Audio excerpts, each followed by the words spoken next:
5 cosas que pasaron esta semana. 1, 2, 3, 4, 5 cosas del campo que sí o sí tenés que saber. ¿Te gusta desafiar los límites de la productividad? En esta campaña, entra una nueva era de excelencia en trigo. Anímate a probar lo nuevo. Apostá a la genética más avanzada, con soluciones personalizadas para potenciar tu productividad. Elegí las variedades de Neogen, un nuevo horizonte en semillas. Accede a nuestros lanzamientos en trigo a través de www.sembraevolucion.com.ar. Amigos, 5 cosas que pasaron esta semana. Primero, después de los reclamos del domingo pasado, hubo acuerdo salarial entre las entidades del campo y los trabajadores rurales. A ver, el domingo pasado se dio el discurso, parece que fue hace un año para nosotros, pero fue el domingo pasado. Cerca del mediodía se daba el discurso tanto del presidente de la Sociedad Rural Argentina como del presidente de la Nación, Javier Milei, en el palco de la Sociedad Rural. Durante el discurso del presidente se dio un momentito que casi no salió en la transmisión, pero sí se vivió para quienes estábamos ahí, un momentito como de abucheos, de un grupo, de silbidos, de un grupo de personas que derivó en un canto de especie de apoyo al presidente, cantándole presidente, presidente. Se notó mucho más eso en la transmisión que el silbido. Después supimos el back. El back era que había un grupo de trabajadores rurales organizados entre sí, pero no directamente desde el gremio, desde la UATRE, que estaban repartiendo unos panfletos que, entre otras cosas, decían, por ejemplo, el campo genera riqueza pero paga pobreza. Y los silbidos se daban en un discurso del presidente Milei en el que se mencionaban muchos logros de este año, muchos récords. Que es esto que yo siempre les digo de guarda, que el récord que solemos ver tiene un lado B que no siempre es un correlato directo de mucha rentabilidad. Sobre todo venimos contando el caso de la agricultura en Argentina en los últimos años. Bueno, más allá de eso, después lo que supimos es que había un reclamo de fondo y que había una negociación salarial vigente hacía 2 meses entre las entidades de la mesa de enlace como empleadores, con los productores como empleadores, y la UATRE, que representa a los trabajadores rurales. 2 meses de reunión, 8 reuniones en la Comisión Nacional de Trabajo Agrario derivaron en que recién esta semana y después de esos reclamos se diera el acuerdo. El salario para el peón general de julio va a ser 1.144.000 pesos, va a ir subiendo hasta 1.250.000 pesos en octubre de este año. El gremio de todas maneras dijo estar en desacuerdo, manifestó descontento con este incremento que alcanzaron, pero insisto, después de 2 meses, 8 reuniones y un momentito de visibilidad en el palco de la Sociedad Rural Argentina, hubo acuerdo salarial esta semana. Segunda cosa.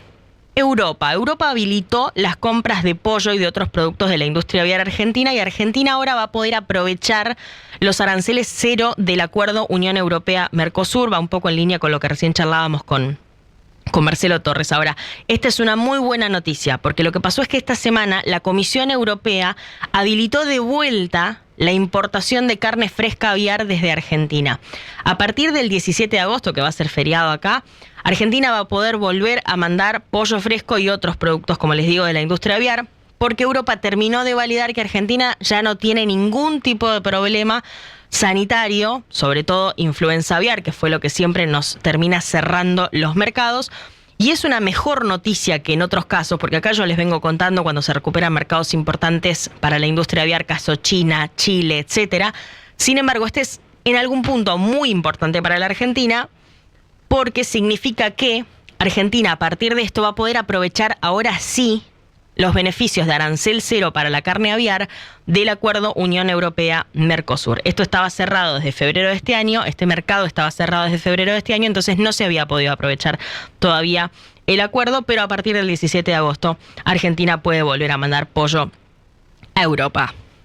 Tercera cosa, el Niño. Este fenómeno que tiene a varios productores agropecuarios preocupados en la Argentina, y a quienes no son productores agropecuarios pero viven en zonas que se pueden inundar también, la verdad. Ahora apareció un dato de Corrientes específicamente. Un dato de Corrientes, más allá, insisto, de los pronósticos de Niño, de Super Niño, de Niño Intenso, que nos hacen a todos preguntarnos qué va a pasar, cuánto va a llover en la segunda mitad de este año.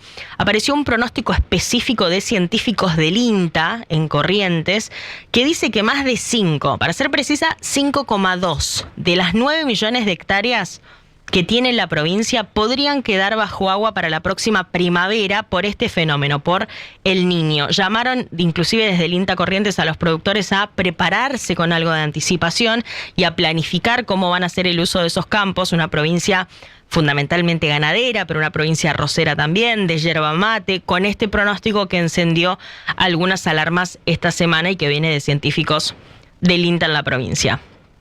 Cuarta cosa, exportaciones del agro que están en aumento con la atracción de casi un invisible en los sistemas productivos, que es el girasol. El gobierno esta semana publicó un dato oficial muy positivo de exportaciones, estos famosos récords de los que hablábamos recién, sobre todo traccionadas por un cultivo que suele pasar inadvertido, que no es la soja, que no es el trigo, que no es el maíz, como les digo, es el girasol. Caputo lo celebraba, el ministro de Economía, Toto Caputo, lo celebraba en las redes sociales usando la palabra mágica récord para hacer público este dato que habla de 63 millones de toneladas exportadas desde el agro argentino, que es un 15% más que en el primer semestre del 2025. Son ni más ni menos 27.500 millones de dólares que han entrado por exportaciones de agro entre enero y junio. No se condice con los datos que da Ciarasec, y acá soy clara, porque siempre leemos el dato de liquidación de divisas del agro que publican los exportadores y la industria aceitera, pero ese solo responde a granos y subproductos. Bueno, este incluye todo, economías regionales, carne, etcétera. Por eso es mayor al número que se suele dar de liquidación de divisas del agro. 27.500 millones de dólares es el dato que publicaba el gobierno, y el cultivo que más creció en exportaciones es el girasol. Aumentó 129% la exportación de girasol de Argentina. De hecho, de los 54 complejos que mide este estudio, es el que más creció, el del girasol. Se produjo bastante más girasol, inclusive reemplazó a la soja en muchos lotes porque no daba tanto el número. Por eso se explicó un gran aumento en la producción y un gran aumento en la exportación. De todas maneras, 129% más es un montón.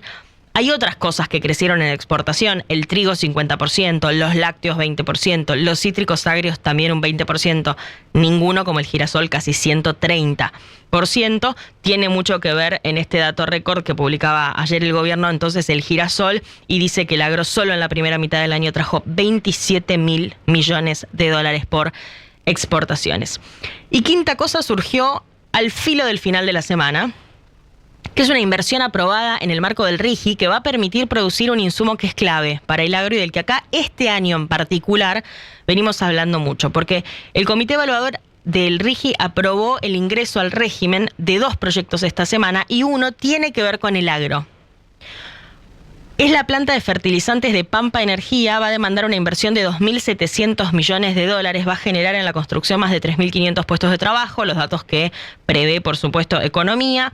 Va a terminar agregando valor al gas natural y producir urea granulada, este insumo crítico necesario para el agro argentino, que ya se produce en parte en Argentina, pero Argentina hoy produce la mitad de la urea que necesita para fertilizar y hacer agricultura. Bueno, la otra mitad tiene una complejidad que hizo que subiera el costo mucho en la primera parte de este año, que es que pasa por el estrecho de Hormuz, que tiene mucho impacto en la producción de urea en Medio Oriente. Por eso el contexto de la guerra complicó mucho la logística, subió mucho el precio internacional, y eso terminó afectando los costos, por ejemplo, para sembrar el trigo este año y la cebada en Argentina. Todavía no sabemos cómo va a ser la siembra de gruesa en términos de costos, porque el mundo se está reacomodando.